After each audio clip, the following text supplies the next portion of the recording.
guys! Welcome back to my vlog, and for today's video is maglilinis tayo ng flat. So ayan, mag voice over lang ako kasi maingay dahil nag-vacuum si Mr. Hindi pa din tapos ang paglilipat serye namin kasi after namin ma-empty itong flat ay kailangan naman namin linisin. Yes, tama kayo ng rinig guys kasi ganito ang patakaran dito sa UK.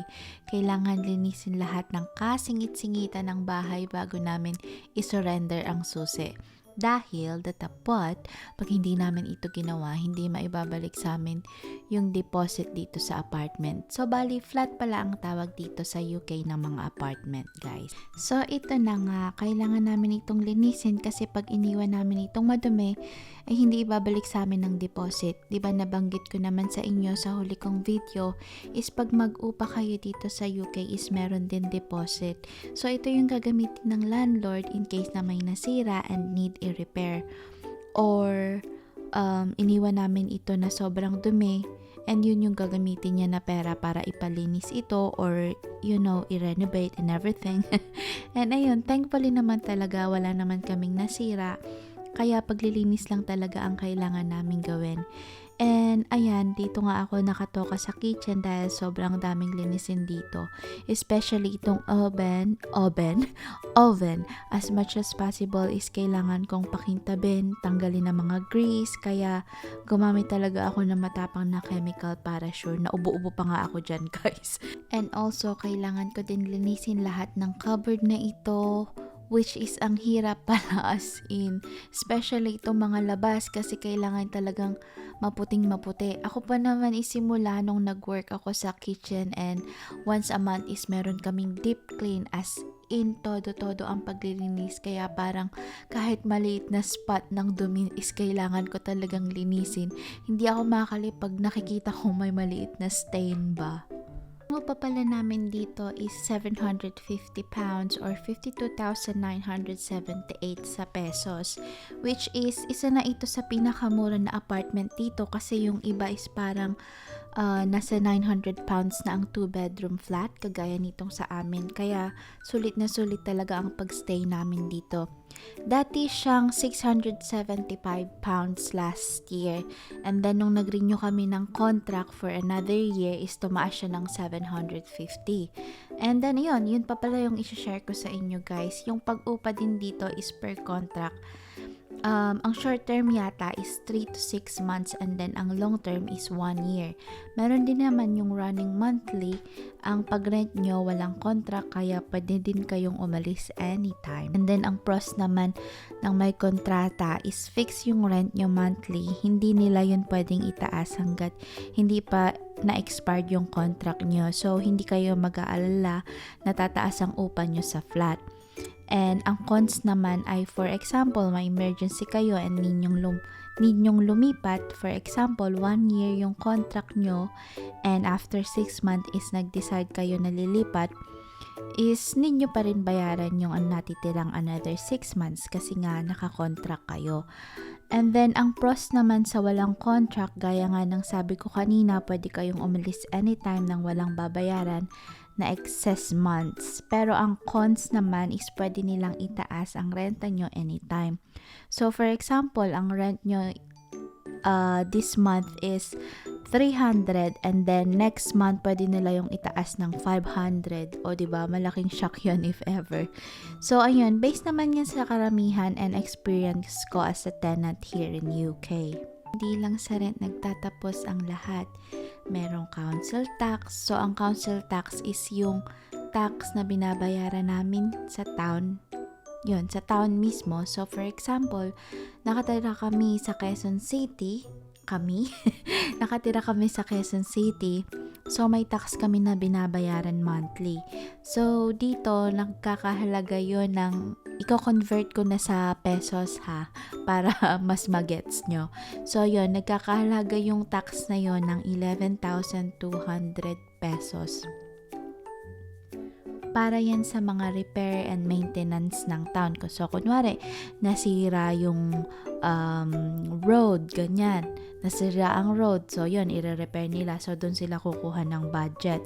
And then, kasi dito is marami ba yung mga park and plaza na pwede kang maglakad-lakad, ganyan. And then, may mga public footpath, yung mga ganon. So, yun, dun din napupunta yun pagka, kunwari, nasira yung ilaw or nasira ang tulay, yung mga ganong bagay ba. So, dun napupunta yung 11,200 pesos na binabayaran namin monthly.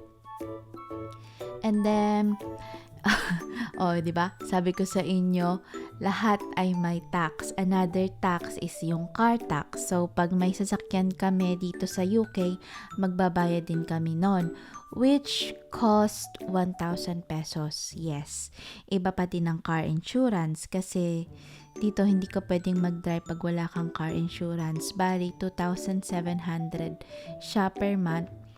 Car and home insurance na yung kinuha namin para sakop din yung bahay namin if ever, or yung mga gamit namin sa bahay if ever may magnakaw or may nagkasunog ang bahay.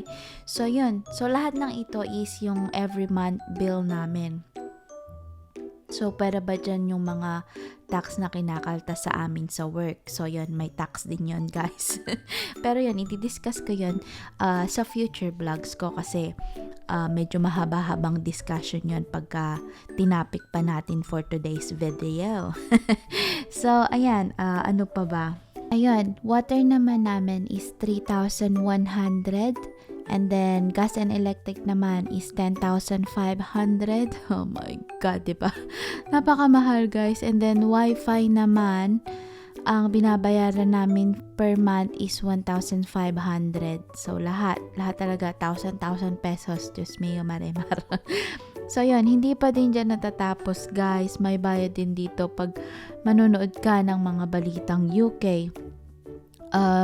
So yun, nagbabayad din kami ng TV license dahil illegal manood ng news or sports dito sa TV pag wala kang license para manood.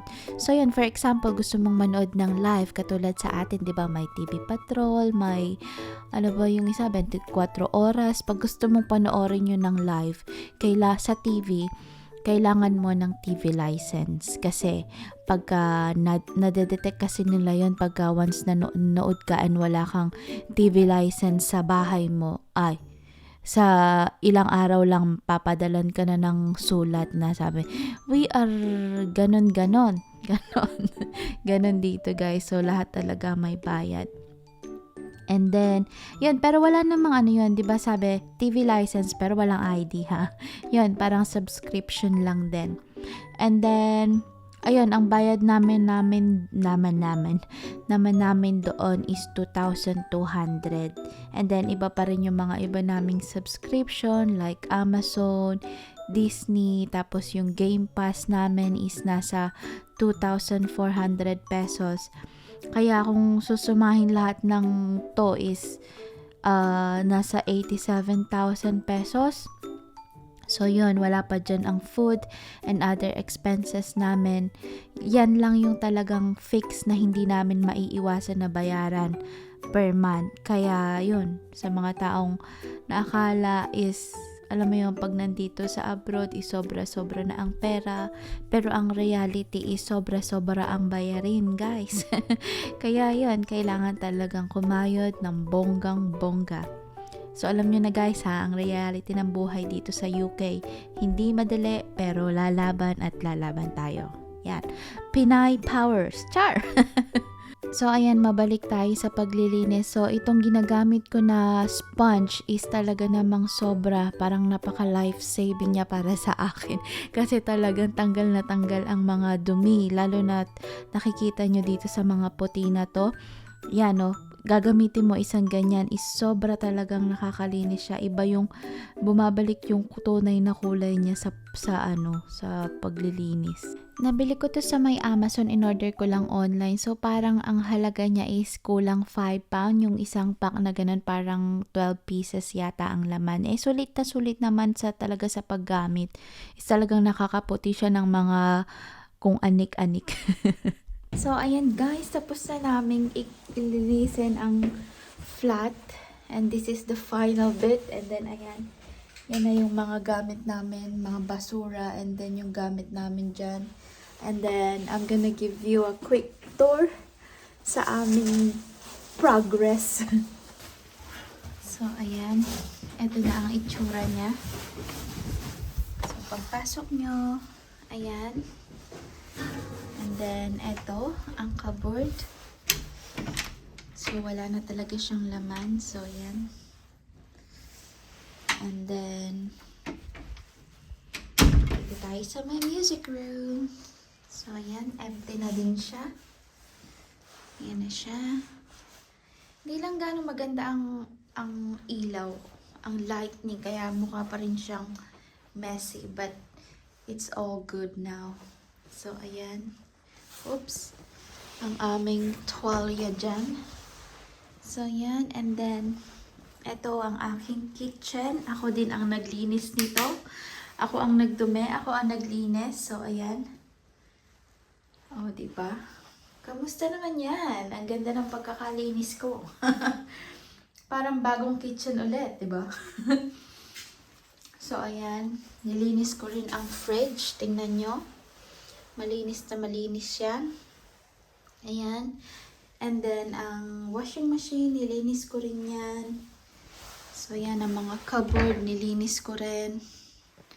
So, ayan. Spotless yan. Char! So, ayan. And then, ito ang aming living room. So, ayan. Empty na siya.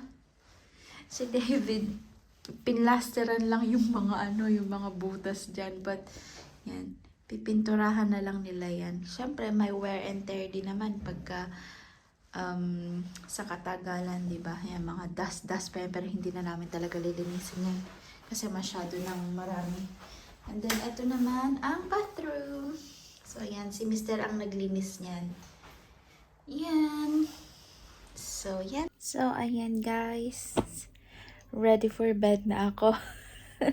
Hindi ko na naituloy yung video ko kanina kasi as in talagang sobrang pagod na ako. And then, yun nga, natapos namin yun. Siguro, nag-start kami 12 o'clock and then natapos kami around 5 o'clock ng hapon. So, 5 hours kaming naglilinis. So, parang 5 hours kong nililinis yung hindi naman. Siguro mga half 4, parang tapos na kami. Tapos, binaba namin yung mga gamit, yung mga natitirang gamit. And then, ayun, sinakay namin sa may sasakyan.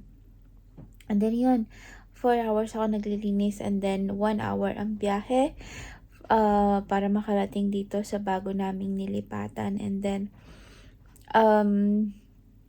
ano pa ba? Ginawa ko, ayun, inunpack ko yung mga natira na naiuwi namin dito kanina. And then, after no, nilinis ko na rin yung oven kasi nasa mood ako maglinis ng oven. So, yan, hindi ko na siya pinagpabukas pa para magamit na rin namin if ever tomorrow kasi parehas kaming nandito sa bahay and mag-a-unpack ulit kami ng mga iba pa naming gamit. And then, ayun, sobrang pagod na talaga ako. As in, talagang parang yung energy ko is nasa 5% na lang. But, ayun nga, finally, tapos na, sinauli na din namin kanina yung susi dun sa lumang flat. And then, ayun ang ganap. And then, siguro bukas na lang uli kasi nandito na ang aking mister at papatayin na niya ang ano ba tawag dito? Ang ilaw. So, ayan. See you guys sa aking next vlog. And hopefully, my husband will join me on my next vlog. Oh, diba? Good time. Ayan, pinatay na niya. So, ayan guys. Thank you so much for watching. And, yan, mag-ingat tayong lahat. And, bye!